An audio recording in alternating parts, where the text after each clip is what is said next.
Dax Tutorials, a step towards the success with trust.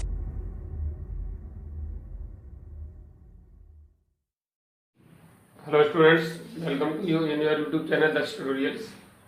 Last videos में हमने आपको chapter 10 finish कराया था, यानी चैप्टर 10 की लास्ट एक्सरसाइज 10.3 फिनिश कराई थी। आज चलते हैं नेक्स्ट चैप्टर नंबर 11 की, जिसका नाम है मेंस्ट्रुएशन। मेंस्ट्रुएशन का हिंदी नाम होता है क्षेत्रमिति। क्षेत्रमिति का मतलब होता है स्थान का मापन। यानी आप ये इस चैप्टर में जो हम अध्ययन करेंगे वो सरफेस के मेजरमेंट से रिलेटेड स्टडी करेंगे।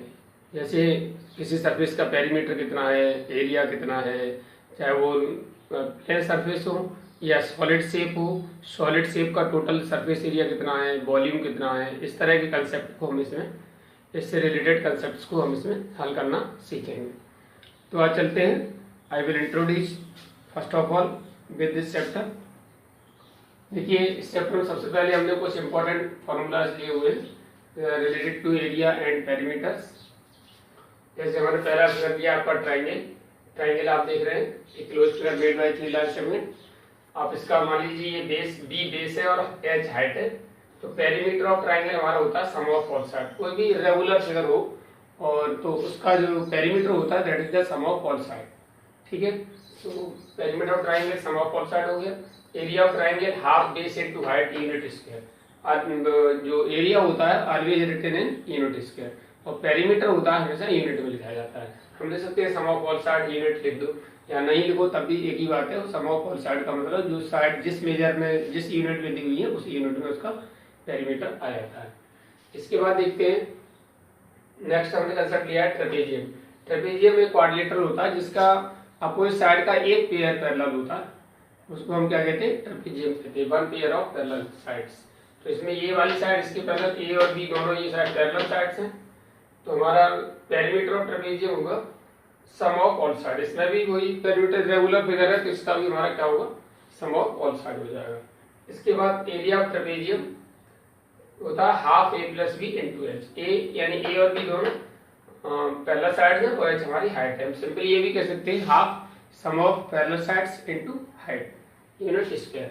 यानी area is always written in unit square. Unit square का मतलब अगर लेंथ और ब्रेड्थ दोनों मीटर में दिए तो हमारा एरिया आएगा वो मीटर स्क्वायर है, राइट।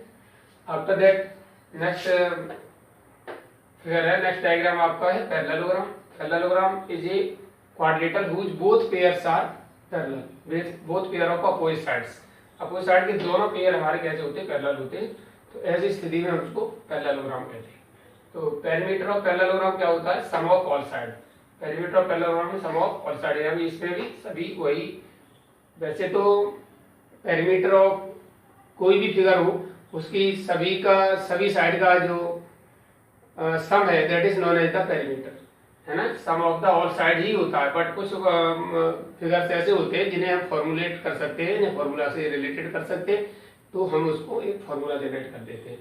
इस तरह से हमारा जो पेरीमीटर ऑफ पैरेललोग्राम होगा सम ऑफ ऑल साइड होगा एंड एरिया ऑफ पैरेललोग्राम होगा बेस इनटू हाइट। ठीक है, base into height unit square होता है। एंड रेक्टेंगल आप देख रहे हैं, रेक्टेंगल भी पैरेललोग्राम हो बट इसका ही चाहिए 90 डिग्री हो जाता है। तो इसका एक फॉर्मूला ये एल, मान लीजिए लेंथ आपकी एल है, ब्रेथ बी है, तो पेरीमीटर ऑफ रेक्टेंगल बहुत पॉपुलर फॉर्मूला है twice L plus B unit. इसका जो एरिया होता है वो पेरीमीटर होता है वो 2 bracket L plus B unit होता है। एंड एरिया ऑफ रेक्टेंगल होता है L into B, length into breadth, that is unit square. And और नेक्स्ट वन स्क्वायर में आप देखेंगे perimeter of square 4 into side, यानी सम ऑफ ऑल साइड का ये या 4 इंटू साइड का ये, क्योंकि सभी साइड इसकी इक्वल होती है इसलिए हमारा ये इसका जो पेरीमीटर होता है 4 इंटू साइड कह सकते हैं unit. And area of square क्या होता है, साइड स्क्वायर होता है या साइड इंटू साइड। जैसे लेंथ और ब्रेथ है एल इंटू बी दिखाता है, एल और बी दोनों सेम साइड और side into side that is side square हो जाएगा, यानी दोनों सेम होती है इसलिए इसका जो एरिया होता है वो साइड स्क्वायर होता है। Your next concept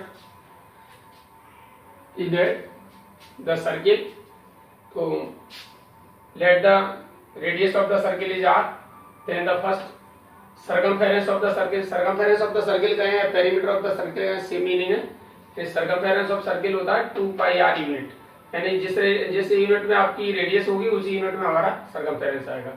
and area of the circle होता है पाई आर स्क्वायर यूनिट स्क्वायर, और एरिया हमेशा यूनिट स्क्वायर लिखा जाता है।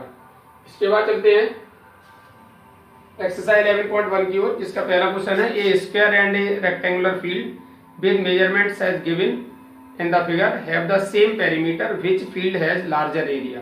और ये बताना है किस फील्ड का एरिया ज्यादा है। दोनों का पेरीमीटर सेम है। आप देख रहे हैं यहाँ पर जो एक स्क्वायर एक रेक्टेंगुलर दो फील्ड दिए हुए हैं, इन दोनों का पेरीमीटर सेम है। क्वेश्चन में कहा गया है कि both figure having the same perimeter, A square and a rectangular field with measurement has given in the figure have the same perimeter. It means तो हमें ये पता करना है किसका एरिया ज्यादा है। तो देखिए हमें इसका एरिया तो निकाल सकते हैं, स्क्वायर है तो साइड इनटू साइड आप निकाल देंगे इसको। ये रेक्टेंगल है, उसका बिना ब्रेथ का एरिया नहीं निकाल सकते। इसका मतलब हमें पहले इसकी ब्रेथ फाइंड करनी होगी, उसके बाद दोनों फिगर का एरिया फाइंड कर लेंगे और कह सकते हैं किस फिगर का एरिया ज्यादा है। As your question given that since area of rectangle sorry perimeter of rectangle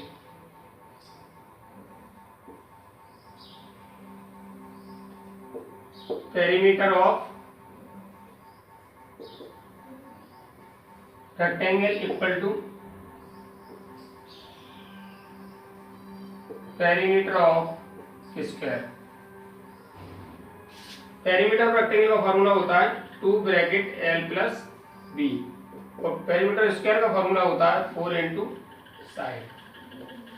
right, पहले पुट करते हैं इसमें 2 ब्रैकेट, लेंथ हमें दी हुई है इसकी 80 metre plus b equal to 4 into side हमें दी हुई है 60। 2 को उधर भेज देंगे या 2 से मल्टीपल भी कर सकते हैं।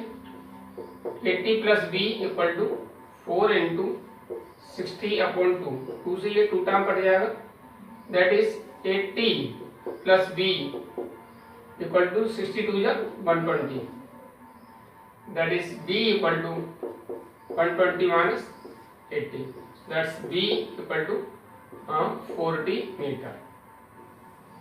यानी ब्रेथ ऑफ रेक्टेंगल हुई हमारी कितनी हो गई 40 मीटर होगी। Now we have to find area of both figures, therefore area of square equal to side into side, या साइड स्क्वायर भी लिख सकते हैं, एक ही बात है। तो साइड हमारा कितना है 60 मल्टीप्लाई 60, दैट इज 6 या 36 00 metre square. This is the area of square and area of rectangle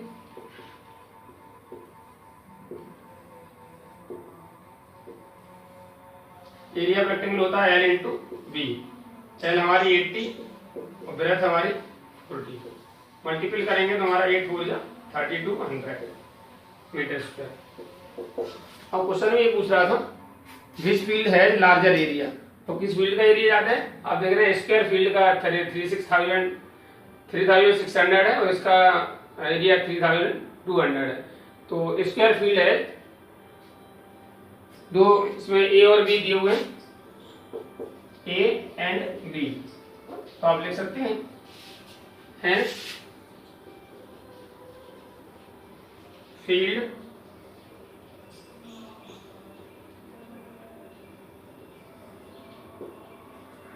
field A, that is square, field A the square has larger area,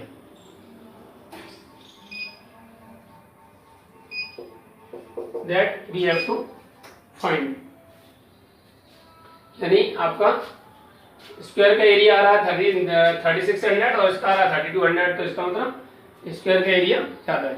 ये हमें इसमें फाइंड करना था। After that, your next question number 2, in which saying that Mrs. Kaushik has a square plot with the measurement as shown in the figure. She wants to construct a house in the middle of the plot. A garden is developed around the house. Find the total cost of the developing garden around the house at the rate of rupees 55 per meter square. Mrs. Kaushik एक square plot है इनके पास, इसके बीच में वो एक house बनाना चाहती हैं और इधर उधर इसके हाउस के चारों ओर गार्डन डेवलप करना चाहती हैं।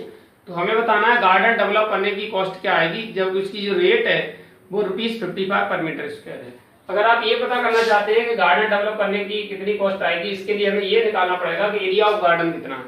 अब एरिया ऑफ गार्डन निकालने के लिए हम क्या करेंगे, एरिया ऑफ प्लॉट यानी स्क्वायर प्लॉट के एरिया में से हाउस के एरिया को हम माइनस कर दें तो एरिया ऑफ गार्डन निकल आएगा। फिर रेट ऑफ जो डेवलपिंग गार्डन है उससे मल्टीपल कर देंगे तो हमारा cost of garden developing garden आ जाएगा। First of all we write the side of square plot.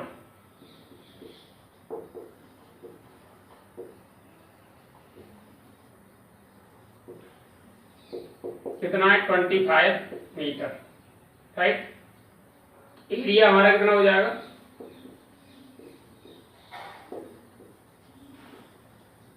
Square plot, area of square plot equal to side square, right. Side हमारी कितनी है 25 का square, that is 625 metre square. इसके बाद length of house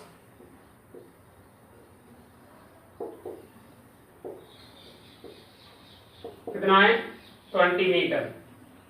breath of house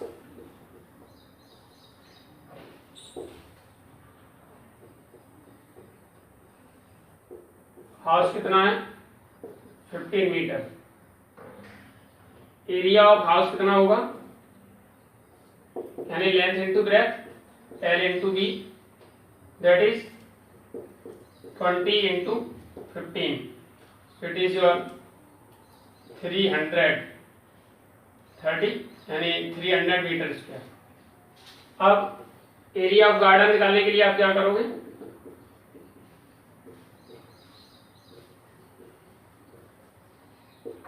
area of garden के लिए area of plot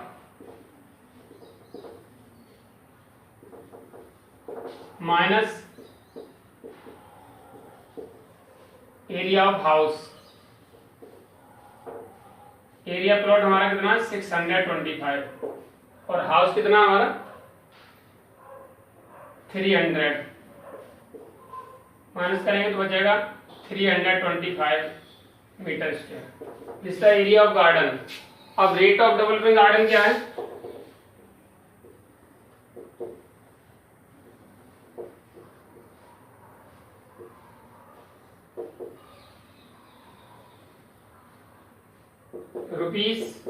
₹55 per metre square.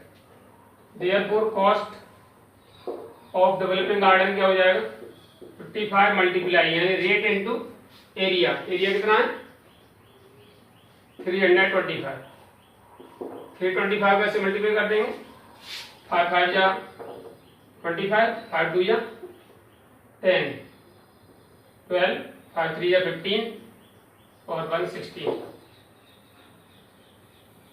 इसे 5 से मल्टीपल करेंगे तो 5 2 6 1, ऐड कर देंगे 5 7 8 7 1, 17 8 75, 17,875 rupees for developing the garden. This is the answer of the question. यही इसमें पूछा था।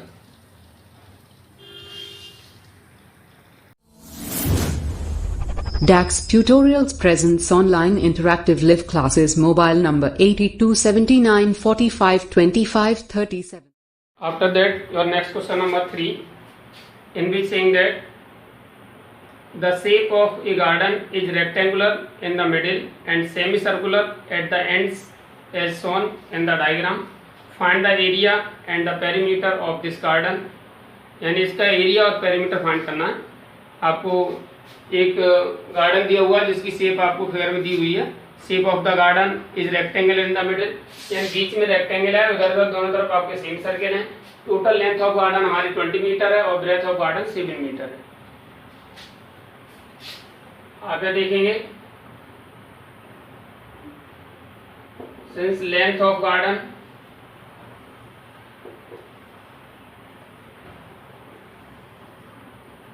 20 metre. Breadth of garden, breadth of garden कितनी है? 7 मीटर। तो डायमीटर ऑफ सेमी सर्किल कितना हो जाएगा?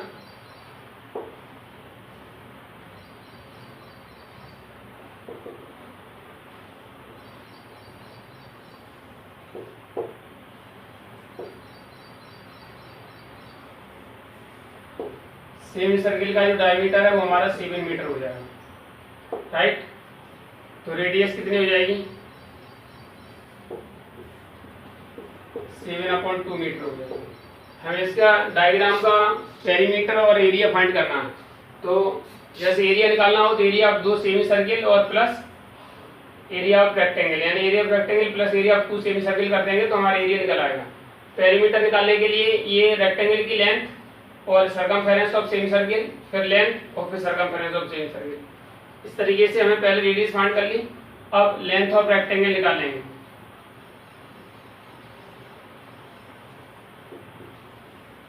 Length of rectangle, length of rectangle देखिए आप यहाँ से यहाँ तक इधर लेंथ ये कम हो जाएगी यहाँ से, और इधर ये कम हो जाएगी। This is the radius of semicircle, that is 7/2 metre इधर कम होगी और 7/2 मीटर इधर कम हो जाएगी। दैट्स वाई हमारी टोटल लेंथ हमारी 20 माइनस 2 मल्टीप्लाई 7/2, यानी 7/2 इधर से और 7/2 इधर से। तो ये 2 से 2 कट गया, दैट इज लेंथ हो गई इसकी हमारी 20 माइनस 7, दैट इज 13 मीटर, यानी इसकी जो लेंथ है वो 13 मीटर होगी, राइट। 13 मीटर हो जाएगी। इसके बाद अब हमें फाइंड करना है इसका find area of the and the perimeter of the semicircle of the garden. Garden का एरिया निकालने के लिए area of garden equal to area of rectangle plus area of 2 semi circle.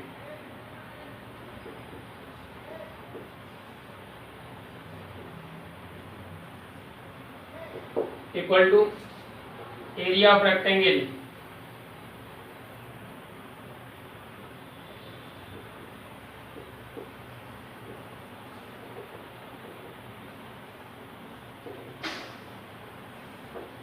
Plus area of 2 semicircles.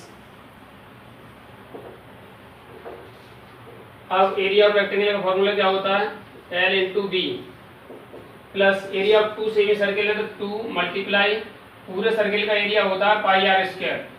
अब semi circle है तो 1/2 हो जाएगा पाई R square, right. तो 2 से 2 कट गया। अब इसे वैल्यू पुट कर देंगे। L हमारा कितना है?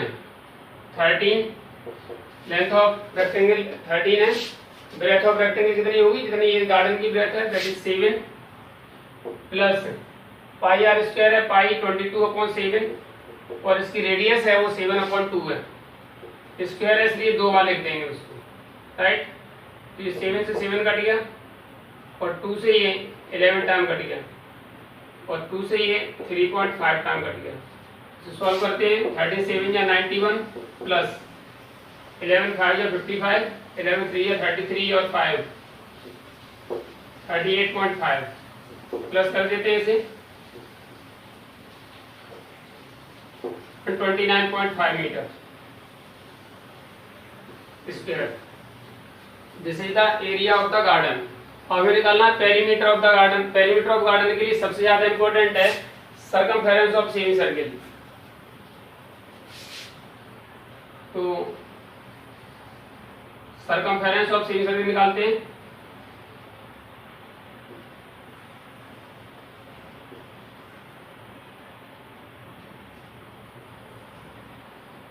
सेमी सर्किल पूरे सर्किल की होती है 2 पाई आर, राइट। और आधा सर्किल है तो होगा हमारा 1/2 2 पाई आर। तो 2 से 2 कट जाएगा, दैट इज पाई आर रह गया। पाई की वैल्यू 22/7 और आर की वैल्यू 7/2। 7 से 7 कट गया तो 2 से ये 11 टाइम कट गया, यानी हमारी सर्कमफेरेंस होगी 11 मीटर। यानी 11 मीटर इसकी होगी, 11 मीटर इसकी हो जाएगी। तो हमारा इस तरीके से ये लेंथ होगी आपकी 11 मीटर, यहाँ से इधर और यहाँ से इधर, राइट। अब हमें निकालना है perimeter of garden.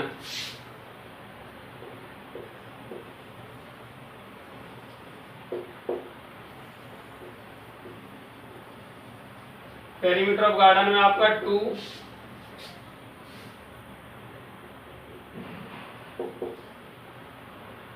2 bracket length of rectangle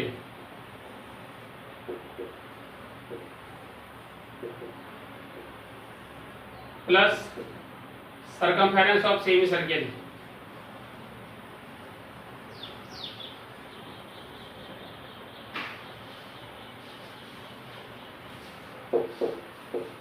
यानी एक बार लेंथ आएगी यहाँ, फिर सेमी सर्किल सर्कमफेरेंस आएगी, फिर लेंथ आएगी, फिर सर्कमफेरेंस आएगी।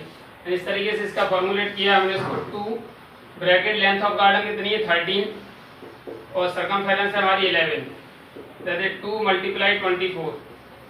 हमारा इसका पेरीमीटर हुआ वो हुआ 48 metre. This is the perimeter of rectangle and this is the area of garden. यानी ये पेरीमीटर ऑफ गार्डन हो गया 48 मीटर और आपका ये एरिया ऑफ गार्डन हो गया 129.5 metre square.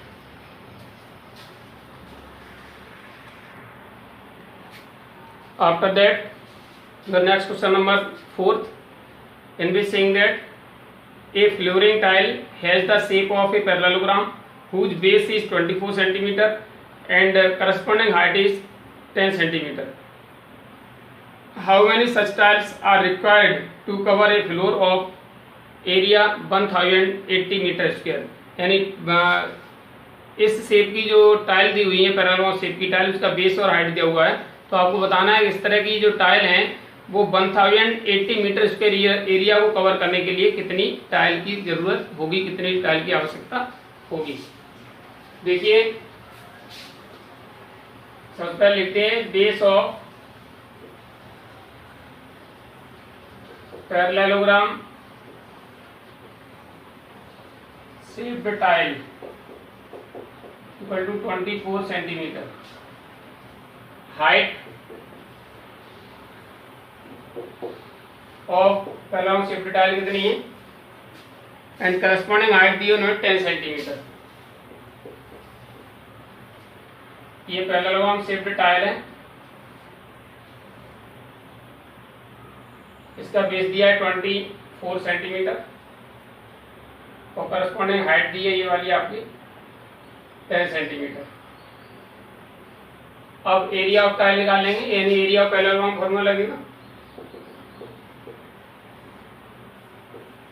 Of a tile equal to कितना, यानी base into height.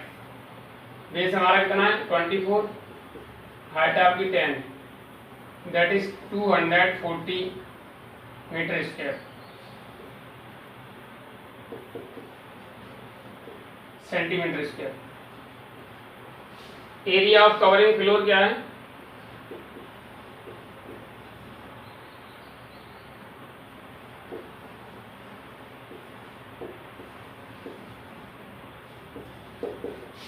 Area of covering floor है 1080 metre square.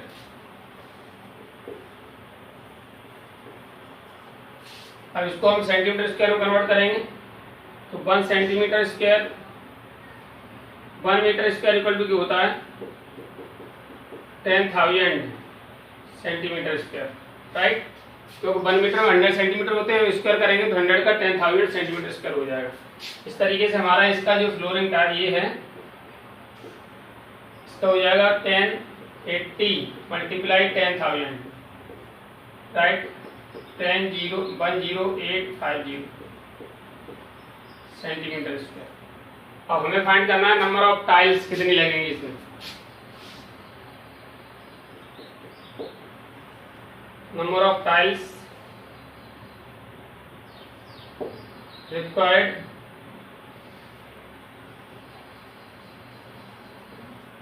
to cover the floor equal to area floor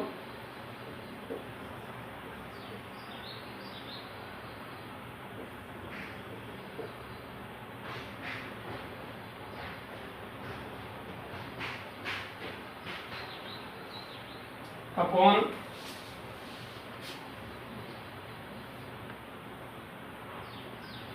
area floor upon area of tile of a tile, यानी area of floor में area of tile से divide कर देंगे। Area floor हमारा कितना है 108,000 upon 240, 0 से 0 कट गया। आप इसको 12 2 जा और 12 9 जा 108 होते हैं, आगे 40 2 से कट करेंगे 45, that is 45,000 tiles required to cover the floor.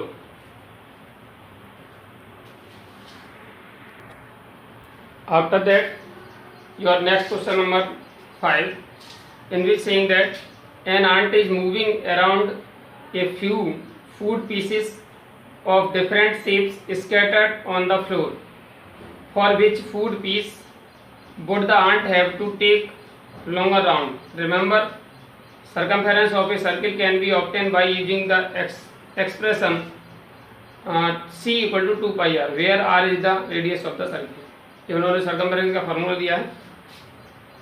तो यहाँ पर कुछ शेप दी हुई है, यहाँ पर फूड की जो शेप दी हुई है, इसके चारों तरफ आंट जो फूड पीसेस स्कैटर्ड है, फैला हुआ, उसके चारों तरफ आंट चलती है। पूछा किसके चारों ओर चलने में उसे ज़्यादा डिस्टेंस कवर करनी पड़ेगी। तो इन सभी में आप देख रहे हैं, सब में कॉमन जो शेप है वो सर्कमफेरेंस ऑफ सेमी सर्किल है सभी में। तो सबसे पहले आप circumference of semi circle find कर लीजिए। उसके लिए आप देखेंगे diameter of the semi circle कितना है,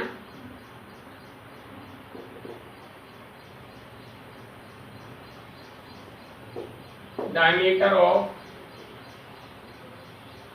semi circle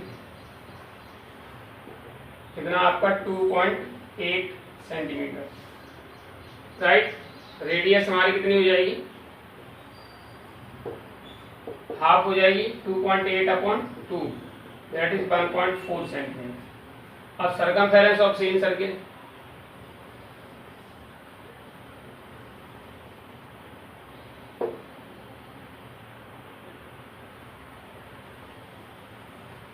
circumference of semicircle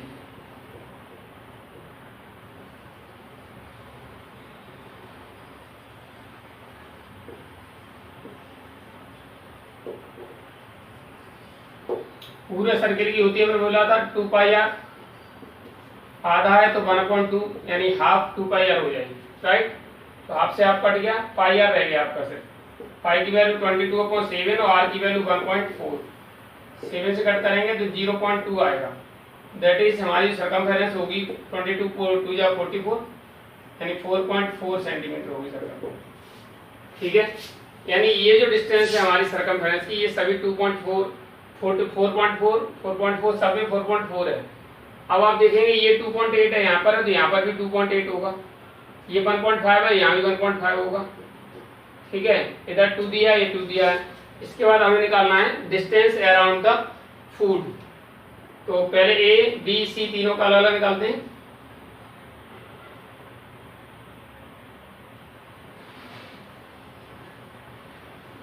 distance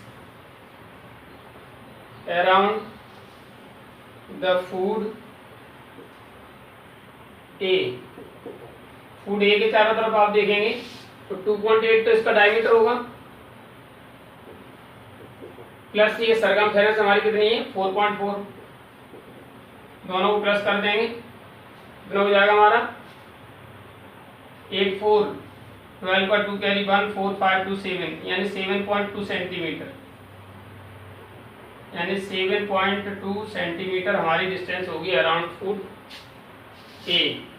distance around food B, food B के अराउंड देखेंगे आप तो देखिए इसमें आपका ये डिस्टेंस होगी, ये वाली नहीं होगी, ये ध्यान रखें, ये तो उसमें डायमीटर होगी, डायमीटर है, हमारी डिस्टेंस ये कवर होगी यानी 4.4 प्लस ये वाली होगी 1.5 प्लस ये होगी 2.8 प्लस ये वाली होगी 1.5। इन सबको प्लस कर देंगे हम, तो 1.5 1.5 3 हो गया, और इसमें ये दोनों का सम पहले से ही था 7.2, 4.4 एंड 2.8 का सम, तो यानी हमारा इसमें 3 बढ़ जाएगा, तो ये होगा 10.2 सेंटीमीटर। अब distance around the food C,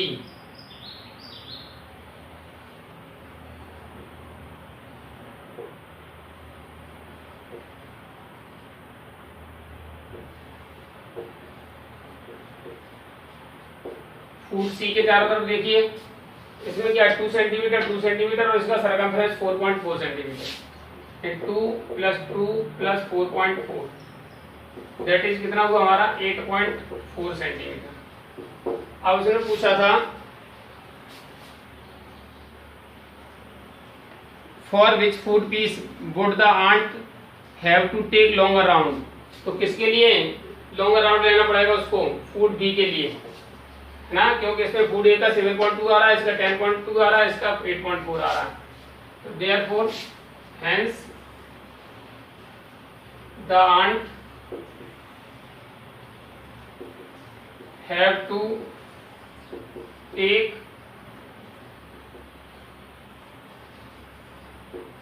longer round for food B, food B की सबसे ज्यादा डिस्टेंस है, यानी फूड बी के लिए उसे सबसे ज्यादा डिस्टेंस कवर करनी होगी। With it your exercise finish. आज के लिए वीडियो में इतना ही। उम्मीद है आपको वीडियो पसंद आई होगी। जिन छात्रों ने अब तक चैनल सब्सक्राइब नहीं किया है वो चैनल सब्सक्राइब करें, वीडियो को लाइक और शेयर करें। Thank you for watching the video. Have a good day.